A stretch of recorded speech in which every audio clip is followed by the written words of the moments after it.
The cake splattered across the kitchen floor like a gutted animal, pink frosting oozing into the cracks of the linoleum, mingling with the shattered shards of the porcelain plate.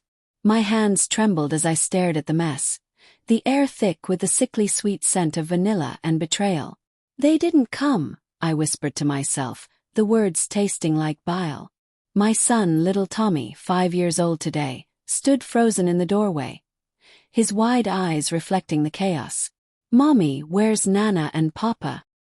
His voice cracked, innocent and piercing, slicing through the rage boiling in my chest. I had paid them $700 every goddamn week. For what? For this. For abandoning us on the one day that mattered most. I knelt down, scooping him into my arms, his tiny body warm against my cold fury. But inside something snapped. They would pay for this. Not with money. With everything they held dear. It started innocently enough, or so I told myself in those early days of denial. 3 years ago, when Tommy was born, my world shattered in a different way. Postpartum depression hit like a freight train, leaving me bedridden, staring at the ceiling while my husband, Mark, juggled his job and the baby. My parents, retired and living in that sprawling suburban house they'd always bragged about, offered to help. "We'll watch Tommy while you get back on your feet," Mom said over the phone, her voice dripping with that faux concern she reserved for family obligations. Dad grunted in agreement in the background, probably already calculating the perks. But help came with strings. "We could use a little extra for gas and groceries," Dad said during our first drop-off, his eyes avoiding mine as he pocketed the envelope I handed him. $200 at first. Then $300. By the time Tommy turned 2, it was $500 a week, wired directly to their account. "Inflation, honey," Mom explained with a saccharine smile, her manicured nails tapping on the kitchen table. "And now, $700. Every Friday like clockwork." I worked overtime at the accounting firm, skipping lunches, guzzling coffee to stay awake, all to keep them afloat, or so they claimed. Mark questioned it once. "They're your parents, Sarah. Shouldn't family help for free?" I waved him off. "They're sacrificing their retirement for us." Deep down I knew it was bullshit, but guilt kept me paying. Guilt for being the troubled daughter, the one who got pregnant young, who didn't finish college like my golden child brother Alex.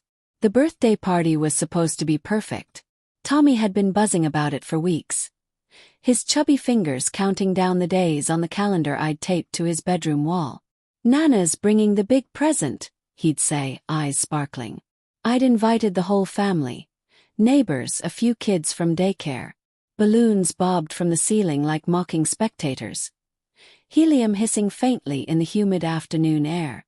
The backyard smelled of fresh-cut grass and barbecue smoke from the grill Mark manned, flipping burgers with forced enthusiasm. But as the clock ticked past 2 p.m., then 3, my parents' absence gnawed at me. Texts went unanswered. Calls rang to voicemail, Mom's cheerful recording mocking me. "We're out living our best life. Leave a message." By 4 p.m. the party wound down.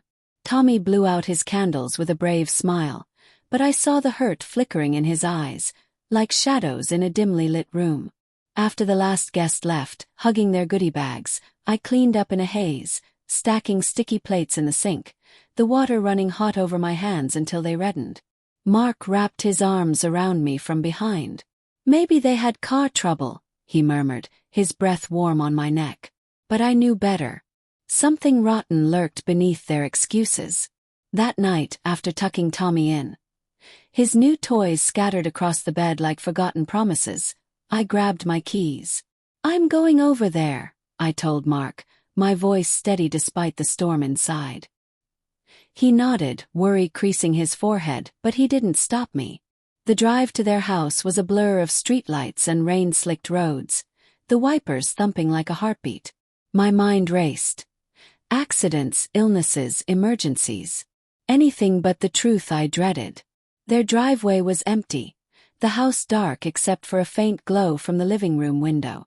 I pounded on the door, the wood vibrating under my fists. No answer. Peering through the glass pane, I saw the flicker of the TV, casting blue shadows on the walls. Fury surged. I twisted the knob, unlocked as always. "Mom. Dad." My voice echoed in the empty foyer, the air stale with the scent of old coffee and neglect. They weren't home, but their absence screamed volumes. On the kitchen counter, amidst crumpled receipts and half-empty wine glasses, lay a brochure. Glossy, promising white sand beaches and turquoise waters. Bahamas cruise. Escape to paradise. Date stamped. Departure yesterday, return next week. My stomach dropped. They'd skipped Tommy's birthday for a vacation. I rifled through the papers, heart hammering. Bank statements peeked out from under the brochure. My transfers, $700 weekly, stacking up like bricks in a wall of deceit. But there were other deposits. Hefty sums from Alex, my brother, labeled investment returns. Investments. They told me they were struggling, living off Social Security. I sank into a chair, the vinyl creaking under me. Humiliation burned hot in my throat. All those years I'd scrimped and saved, denying myself new clothes, vacations with Mark, even therapy sessions I desperately needed. For them. For family. And they'd used it to fund luxury. To play favorites with Alex, who never visited, never called. Resentment coiled in my gut, tight and venomous. I imagined confronting them, screaming until my voice gave out. But no, that was too easy. They needed to feel this betrayal bone deep. Driving home, rain pelting the windshield, fantasies bloomed in my mind. What if I cut them off? Watched them squirm without my money. But that was petty, unsatisfying. No, revenge had to be surgical, exposing their lies, stripping away their facade. I pictured Mom's perfectly curated social media feeds. Photos of garden parties, church events, shattered by the truth. Dad's golf buddies learning he'd been mooching off his daughter. Guilt flickered then. Were they really that bad? Maybe they deserved a break. But Tommy's disappointed face flashed before me, erasing doubt. Cold resolve settled in, heavy as lead. The next morning, over burnt toast and black coffee, I began planning. Mark eyed me warily as I scrolled through my phone. "What are you doing?" he asked, pouring cereal for Tommy. "Researching," I said vaguely. Inner conflict raged. Was I becoming the monster? Obsession gripped me, pushing sleep away. That night I dreamed of fire, their house engulfed, them begging for mercy. Waking in sweat-soaked sheets, fear clawed at me. What if this destroyed me too? Weeks passed in a slow burn. I kept paying $700 on Fridays, smiling through gritted teeth during pickups. "How was the cruise?" I asked Mom casually one afternoon, watching her face pale under her makeup. "Oh, it was lovely," she stammered, avoiding my eyes. "A last-minute deal. With my money." The words slipped out, laced with suppressed rage. She laughed nervously. "Don't be silly, Sarah. We're family." Family. The word twisted like a knife. Dad shuffled in, grumbling about the yard work. "Need to hire a guy," he said. "Costs an arm and a leg." I bit my tongue, blood metallic in my mouth. Home I dug deeper. Hacked into their email. Easy, since Mom used password 123 for everything. Messages from Alex. Sent another $5K. Don't tell Sarah, she'd flip. Flip. Erupt. They were funneling money into some shady real estate scheme with him, promising big returns. My payments. Pocket change for their indulgences. Heartbreak hit then, raw and unrelenting. These were my parents, the ones who'd tucked me in as a child, cheered at my soccer games. How had it come to this? Doubt crept in. Maybe I was overreacting. But Tommy's birthday photo on my fridge. His smile forced, reignited the fire. I confided in Mark one evening, the living room dim with lamplight, rain pattering against the windows. "They're using us," I whispered, tears stinging. He pulled me close, his stubble rough on my cheek. "We stop paying." Simple. "No." My voice hardened. "They need to learn." "What are you thinking?" Fear edged his words. I didn't answer. Plans formed in secret, expose their scheme, ruin their reputation. But moral conflict gnawed, revenge or justice. The line blurred. Subtle hints emerged. I accidentally left a bank statement at their house, circled in red. Mom called, voice shrill. Sarah, what's this? Just a mix-up, I lied, savoring her panic. Tension built, quiet and insidious. At Tommy's soccer practice, Dad complained about bills. I smiled inwardly. One night, scrolling social media, I found it. Alex's post from the cruise. Him, Mom, Dad, laughing on deck, champagne flutes raised. Caption: family getaway. Thanks to smart investments. My blood boiled. Humiliation surged anew. They hadn't even invited us. That was the tipping point. Obsession consumed me. I mapped their routines. Mom's bridge club Tuesdays, Dad's golf Wednesdays. I'd strike where it hurt, their precious image. Guilt whispered, forgive. But resentment drowned it. Cold resolve won. The envelope felt heavy in my hand. Crisp white paper sealed with a single strip of tape. Inside, copies of bank statements, emails, the brochure, irrefutable proof of their deceit. I'd spent weeks compiling it, nights hunched over my laptop in the glow of the screen, Mark snoring softly beside me. This is dangerous, he'd warned when I finally confessed the plan. What if it backfires? It won't, I said, though fear twisted my insides. Moral conflict raged. Was I justified or just vengeful? Fantasies shifted from fire to exposure, watching their world crumble piece by piece. I started small, testing the waters. Anonymous tips to their church group, concerned about financial irregularities. Whispers spread like wildfire in their tight-knit community. Mom mentioned it offhand during a visit, her laugh forced. Some busybody stirring trouble. Can you imagine? Could. And I did. Suspense built in the quiet moments. Waiting for their reactions became a drug. Heart pounding as I checked my phone for frantic calls. They came sporadically at first. Sarah, honey, we're a bit short this month, Dad said over the phone. His voice gravelly with unease. Use your investments, I replied sweetly, hanging up before he could respond. Tommy noticed the shift. Why don't we see Nana anymore? He asked one rainy afternoon, building Legos on the rug. The question pierced me, guilt flooding in. Was I robbing him of grandparents? But heartbreak from the birthday lingered, fueling my resolve. The plan escalated.